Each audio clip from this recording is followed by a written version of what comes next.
नमस्कार मित्रमैत्रिणींनो, आमच्या story time with T या यूट्यूब चॅनलवर तुम्हा सगळ्यांचं पुन्हा एकदा स्वागत. आज आपण ऐकतोय सोबती भाग 11, अंतिम भाग. मागच्या भागात आपण बघितले होते, वरुण पिहुलला पळवून नेण्याचा प्लॅन बनवत होता. तुषारने त्याच्यावर पाळत ठेवायला माणसं ठेवली तेव्हा त्याला कळलं. त्याने त्याच्या PSI मित्राकडून सल्ला घेतल्यावर त्याने सांगितले की पिहुलवर लक्ष ठेवायला कुणी नेमायचं.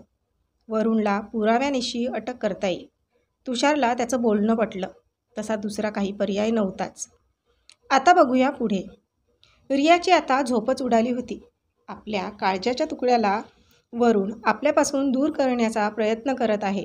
पिहुलपासून दूर राहण्याची तर ती कल्पनाच करू शकत नव्हती. ती त्याला घट्ट कुशीत घेऊन झोपायची. तिने आईबाबांच्या कानावर ही गोष्ट टाकली. तेही ऐकून विचारात पडले होते. पोलीस स्टेशनमध्ये गुन्हा घडण्याअगोदर सामान्य माणसांच्या तक्रारी लिहून घेत नाहीत. त्यामुळे काही करता येण्यासारखं नव्हतं. तुषारने सांगितलेला मार्ग त्यांना पटला. तुषारच्या मित्राने पिहुलवर लक्ष ठेवायला एक माणूस नेमून दिला. तो दूर राहून लक्ष ठेवणार होता. कुणालाही कळणार नव्हतं की तो पिहुलचा बॉडीगार्ड आहे. सगळा खर्चसुद्धा तुषारनेच केला होता. पिहुल रोज स्कूल बसने जायचा आणि यायचा. घरी आल्यावर त्याची आया त्याला सांभाळायची. बॉडीगार्ड बाहेर राहून सतत लक्ष ठेवायचा. असे 4-5 दिवस निघून गेले. एक दिवस वरुण सुट्टी व्हायच्या थोड्या आधी स्कूलमध्ये आला. त्याच्यासोबत आणखी एक जण होता. नेमकी त्या दिवशी पिहुलची गाडी पंक्चर झाल्याने लेट आली. वरुणने चॉकलेट दाखवून पिहुलला जवळ बोलवले. पिहुलची आता वरुणसोबत चांगली ओळख पटली होती. तो त्याला खेळणी आणि चॉकलेट आणायचा ना. तोही लगेचच त्याच्याकडे गेला. तुझी आज गाडी आली नाही का पिहुल बेटा? वरुणने विचारले. नाही. चल, मी तुला घरी सोडून देईल. जाताला खेळणी घेऊन देतो छान छान, वरुण म्हणाला. नाही अंकल, मम्मा ओरडेल. खेळणी पण नको आहेत मला, पिहुल म्हणाला. नाही ओरडणार, तिला कळणार पण नाही तू माझ्यासोबत आला आहेस ते. खेळणी लपवून ठेव बॅगमध्ये, वरुण म्हणाला. कळतं मम्माला बरोबर. कसं कळणार? आपलं सिक्रेट आहे ना, नाही सांगायचं मम्माला. मी तुझा डॅड आहे ना. त्याने पिहुलला उचलून घेतले होते. त्याच्या गालावर पप्पी घेत वरुण बोलला. लहानसं लेकरू ते लगेचच त्याच्या बोलण्यात आलं आणि वरुणसोबत जायला तयार झाला. वरुणने त्याला भरपूर खेळणी नको नको म्हणत असताना घेऊन दिली आणि नंतर तो त्याला दुसरीकडे घेऊन गेला. अंकल, मला घरी सोडा ना, माझं घर इकडे नाही आहे, पिहुल बोलत होता. बेटा, आपण फिरायला जाऊया ना दुसरीकडे. मी तुझ्या मम्माला सांगितलं आहे. ती तयार झाली, नाही रागवणार तुला. आणि अंकल नाही, डॅड म्हणायचं मला, वरुण त्याला समजावत होता. पिहुल खेळणी बघून थोडा खुश होता. पण घरी गेलो नाही तर मम्मा ओरडेल असंही वाटत होतं त्याला. वरुणने त्याला शहराच्या बाहेर मित्राच्या घरी नेऊन लपवले. तोही सोबत होता. दिवसभर पिहुल खेळण्यात आणि खाण्यापिण्यात व्यस्त होता. पण रात्र झाल्यावर त्याला मम्माची आठवण यायला लागली. त्याचा चेहरा एवढासा झाला. तो घरी जायचा हट्ट करू लागला. वरुणची त्याला समजवता समजवता पुरेवाट झाली. शेवटी रडत रडतच पिहुल झोपी गेला. इकडे पिहुलला वरुण घेऊन गेल्याचे तुषारला त्याच्या माणसाने सांगितले.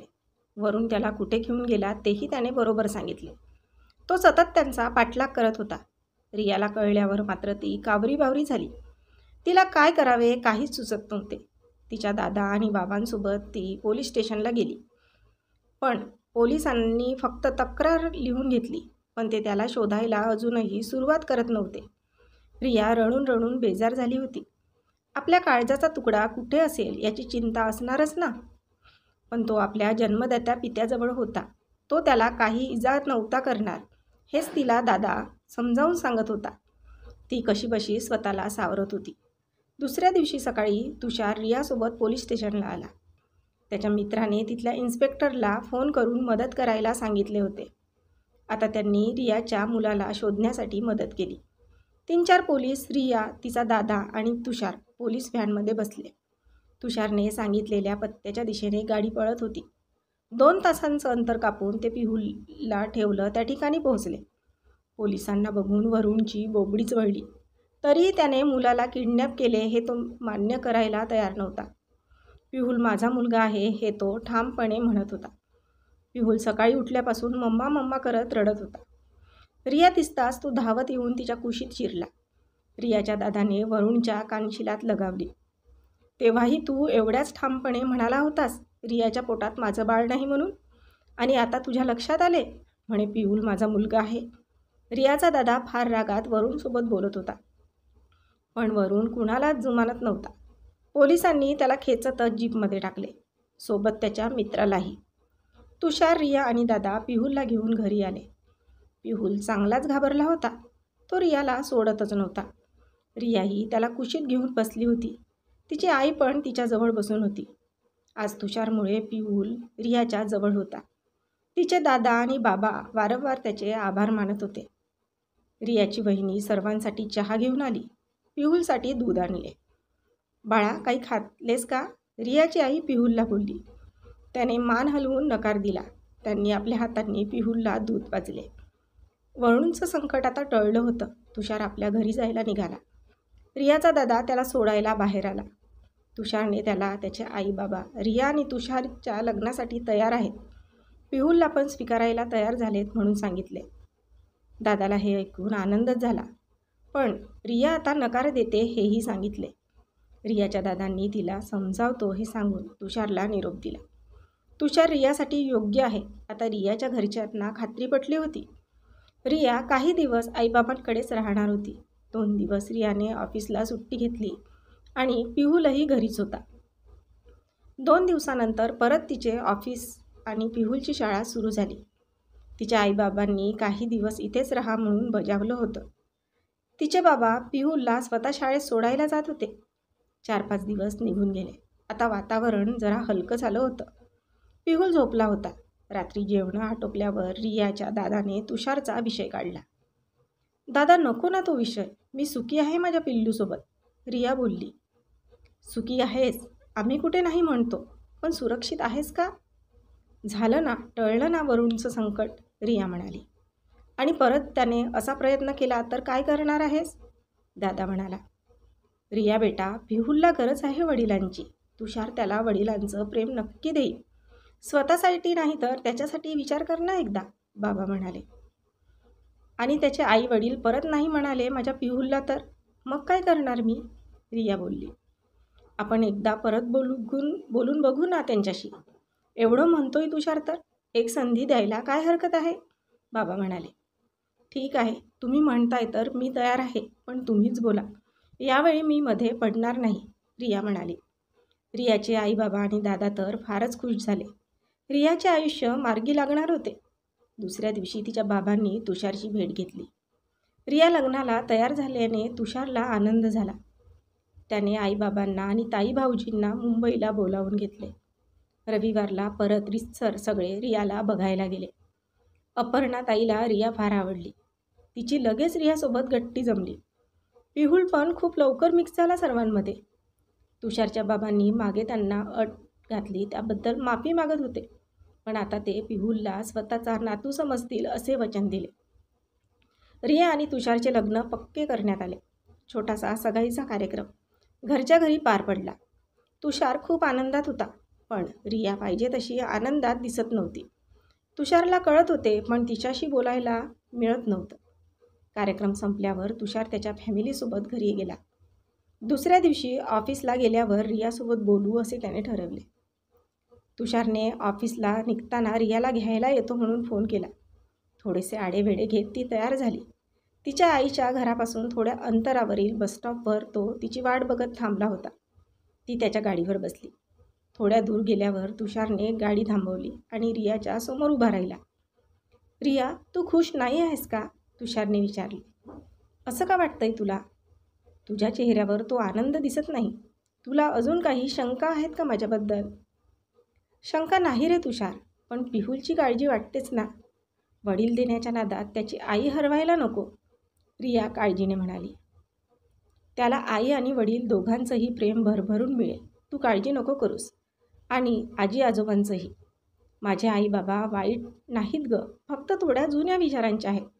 एकदा आपलं मानलं की बघ कसं डोक्यावर बसवतील आपल्या पिहुलला, तुषार म्हणाला. रियाला त्याचं आपला पिहुल बोलणं फार आवडलं. आता तरी थोडी स्माईल दे, की नाहीच पटलं अजूनही माझं बोलणं? पटतंय रे, तरी जरा भीती वाटतेच ना. मी तुला हवा तसा वेळ देऊ शकेन की नाही ही सुद्धा काळजी आहेच ना मला. तू जेवढा देशील तेवढा पुरेसा असणार आहे माझ्यासाठी.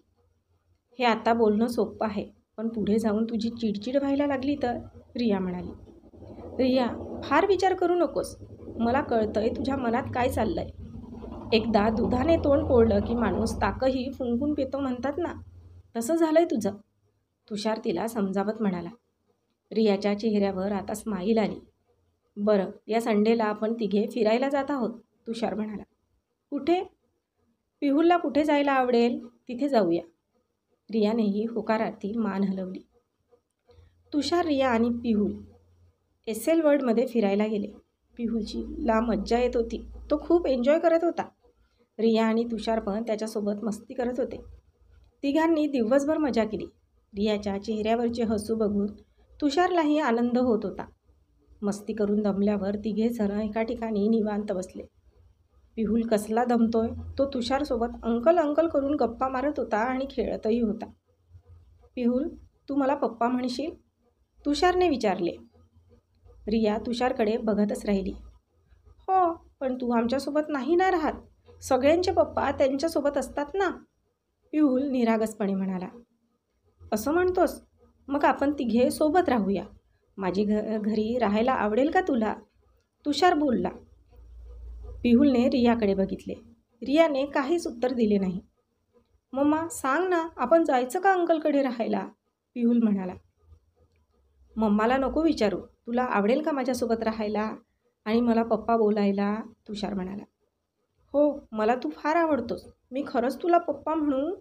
आपण सोबतच राहूया, पिहुल उड्या मारत म्हणाला आणि येऊन तुषारच्या गळ्यात पडला. तुषारने त्याला जवळ घेतले आणि गालाचा पापा घेतला. पिहुलने पण तुषारच्या गालावर पापा दिला. रियाच्या डोक्यावरचा ताण अगदीच हलका झाला, कारण तिला हे सगळं पिहुलला कसं सांगायचं हा प्रश्नच पडला होता. लग्नाचा मुहूर्त एका महिन्यानंतरचा काढला होता. पिहुल, पण त्यासाठी आपल्याला एक प्रोग्राम करावा लागणार आहे, तरच आपण एकत्र राहू. चालेल ना तुला? तुषार म्हणाला. मला तर खूप मज्जा येणार मग, पिहुल म्हणाला. रिया आणि तुषार दोघांच्याही घरात लग्नाची गडबड सुरू होती. एकमेकांच्या पसंतीने दोघांनीही खरेदी केली. पिहुल सुद्धा सगळ्या तयारीत पुढेच होता. महिना कसा गेला कळलंच नाही. लग्नाची तारीख आली. तुषार वाजत गाजत वरात घेऊन मंडपात आला. रिया नववधूच्या वेशात फार देखणी दिसत होती. दोघांची जोडी दृष्ट लागण्यालायक दिसत होती. पिहुल तर तुषारच्या जवळजवळच होता. लग्न समारंभ थाटात पार पडला. वरात आता तुषारच्या गावात जायला निघाली. रियासोबत एक करवली आणि पिहुल होता. तुषारच्या गावच्या वाड्यात रियाचं दणक्यात स्वागत झालं. तुषारचा वाडा बराच मोठा होता. वाडा बघितल्यावर रियाला त्यांच्या श्रीमंतीची कल्पना आली. ती आजपर्यंत त्याला साधारण घरचा समजत होती. पूर्ण वाड्याला लाईटिंग केलेली होती. दुसऱ्या दिवशी रिसेप्शनचा कार्यक्रम दणक्यात पार पडला. पूर्ण गावाला निमंत्रण होतं. सगळेजण दोघांना भरभरून आशीर्वाद देत होते. रिया आणि तुषारचा संसार सुरू झाला. रियाला तुषारच्या रूपाने आयुष्यभराचा सोबती मिळाला. तिघेही आपल्या नवीन आयुष्यात फार आनंदात होते. तर सोबती ही कथा इथेच संपत आहे. तुमच्यासाठी एक नवीन कथा घेऊन येत आहे, अनोळखी या वळणावर. तोपर्यंत आमच्या या कथेला लाईक आणि कॉमेंट करायला विसरू नका. आणि अजूनपर्यंत आमच्या चॅनलला सबस्क्राईब केले नसेल तर लगेच सबस्क्राईब करा. धन्यवाद.